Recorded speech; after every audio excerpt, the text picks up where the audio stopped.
ഈ കണ്ട കാഴ്ചകൾ അതിങ്ങനെ തന്നെ നിലനിർത്താൻ കഴിയുമോ എന്നൊരു ആശങ്കയാണ് തൃശ്ശൂർക്കാർ പങ്കുവെക്കുന്നത്. അതിന് കാരണം മറ്റൊന്നുമല്ല. കഴിഞ്ഞ ദിവസം ആന എഴുന്നള്ളിപ്പുമായി ബന്ധപ്പെട്ട് ഹൈക്കോടതി പുറപ്പെടുവിച്ച ചില മാർഗനിർദ്ദേശങ്ങളാണ്. പുതിയ മാർഗനിർദ്ദേശങ്ങൾ അനുസരിച്ച് ആനകളെ കൂട്ടിയെഴുന്നള്ളിപ്പിക്കുമ്പോൾ ഒരാനയിൽ നിന്ന് അടുത്ത ആന നിൽക്കേണ്ട ദൂരം 3 മീറ്റർ പരിധിയാണ്. അങ്ങനെ വരുമ്പോൾ തൃശ്ശൂർ പൂരത്തെ അതെങ്ങനെ ബാധിക്കും? തിരുവമ്പാടി പാറമേക്കാവ് വിഭാഗങ്ങളുടെ ചടങ്ങുകളെ അതെങ്ങനെ ബാധിക്കും? അതാണ് നമ്മൾ പരിശോധിക്കുന്നത്.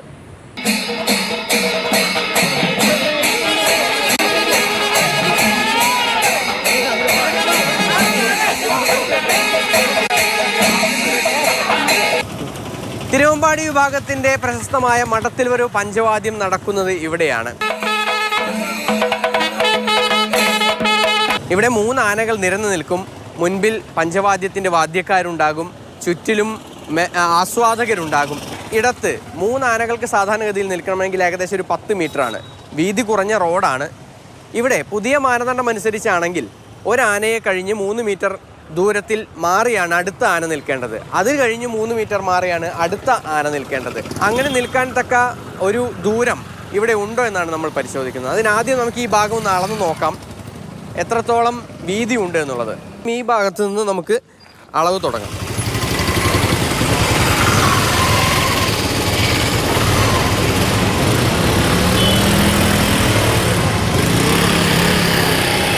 ഈ ഒരു ഭാഗത്ത് റോഡിൻ്റെ വീതി എന്ന് പറയുന്നത് ഏകദേശം 9 മീറ്റർ 42 സെൻറ്റിമീറ്റർ ആണ്. അതായത് 10 മീറ്റർ താഴെ മാത്രമാണ്. എന്നോടൊപ്പം തിരുവമ്പാടി ദേവസ്വത്തിൻ്റെ സെക്രട്ടറി ഗിരീഷേട്ടൻ്റെ. ഗിരീഷേട്ടാ, നമ്മൾ അളന്നു നോക്കിയപ്പോൾ ഒരു 10 മീറ്റർ താഴെയാണ്. 3 ആനകൾക്ക് സാധാരണഗതിയിൽ 10 മീറ്റർ മതി നിൽക്കാനായിട്ട്. പക്ഷേ ഇപ്പോഴത്തെ ഒരു മാനദണ്ഡം അനുസരിച്ച് 3 മീറ്റർ ഗ്യാപ്പ് വിടണം. അങ്ങനെയാണെങ്കിൽ ഏകദേശം ഒരു 9 മീറ്ററോളം ഇനിയും വേണ്ടി വരും. ആ സൈഡിൽ 9 മീറ്റർ കഴിഞ്ഞ് കഴിഞ്ഞാൽ വീണ്ടും 8 മീറ്റർ മാറുമ്പോൾ ആ ബിൽഡിങ്ങിന്റെ ആ തെറ്റത്തേക്ക് എത്തി.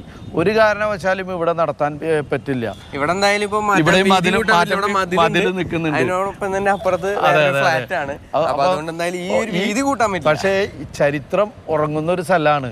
എത്ര കൊല്ലം ഇവിടെ തൃശ്ശൂർ പൂരം നടന്നിട്ടുണ്ടോ അവിടെ നിന്നൊക്കെ ഈ മഠത്തിൽ വരവ് പോകുന്ന ഈ ചെറിയ ഈ വഴിയിൽ നിന്നാണ്. ഈ ചേട്ടാ, നമ്മുടെ നേരത്തെ പറഞ്ഞതിനേക്കാൾ വഴി വീണ്ടും ചെറുതായി ഈ വഴിയാവുമ്പോൾ. അപ്പോൾ ഇങ്ങനെയാണെങ്കിൽ ഈ വഴിയിലൂടെ നടക്കാനേ പറ്റില്ല, ഒരാനേനെ കൊണ്ട് പോകേണ്ടി വരും അല്ലേ? ഇവിടെ ഈ ബെൽമൗത്ത് ഉള്ള കാരണമാണ് ലിഷോയ്ക്ക് 9.5 മീറ്റർ കിട്ടിയത്. ഇവിടുന്ന് അങ്ങോട്ട് പോകുമ്പോൾ വീണ്ടും നേരെ പോവാണ്. അവിടെ എത്തുമ്പോഴേക്കും ഒരു 6.5-7 മീറ്ററിൽ ഒതുങ്ങി നിൽക്കും. അത് ഇത്ര കാലമായിട്ട് അങ്ങനെയാണ്.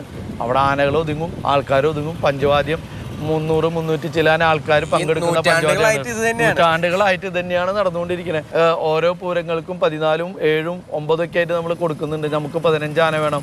ഓരോ 3 മണിക്കൂർ കൂടി 36 മണിക്കൂർ നീണ്ടു നിൽക്കുന്ന പൂരത്തിന് റെസ്റ്റ്. പിന്നെ ഒരു 3 മണിക്കൂർ പൂരം കഴിഞ്ഞാൽ റെസ്റ്റ് മിനിമം 8 മണിക്കൂർ അങ്ങോട്ട് കൊടുക്കണമെന്ന് പറയുന്നുണ്ട്. ആ റെസ്റ്റിംഗ് പ്ലേസ് അത്രയും വേണം.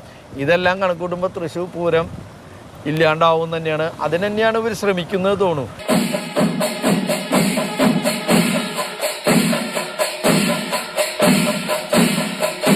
പൂരം ദിവസം രാവിലെ ഏകദേശം 11 മണിയോടുകൂടി പാറമേക്കാവിൽ അമ്മയുടെ എഴുന്നള്ളിപ്പ് ആരംഭിക്കുന്നത് ഇവിടെ നിന്നാണ്, ക്ഷേത്രത്തിന് മുൻപിൽ നിന്ന്.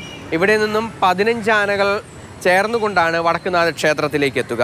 പുതിയ മാനദണ്ഡ പ്രകാരം ഏകദേശം 90 മീറ്റർ എങ്കിലും വേണം ആനകൾക്ക് നിരന്നു നിൽക്കാനായി. പക്ഷേ ഇവിടെ എത്രയുണ്ടെന്ന് നമുക്കൊന്ന് അളന്നു നോക്കാം.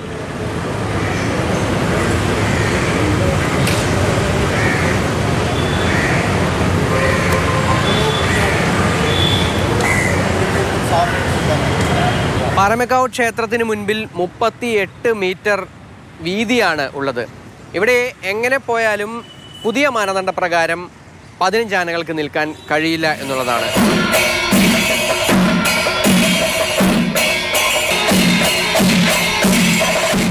ഇത്രയും വിസ്തൃതിയിൽ നടത്തുന്ന തൃശ്ശൂർ പൂരം പോലും പ്രതിസന്ധിയിലാവുകയാണ് പുതിയ മാനദണ്ഡങ്ങൾ പ്രകാരം.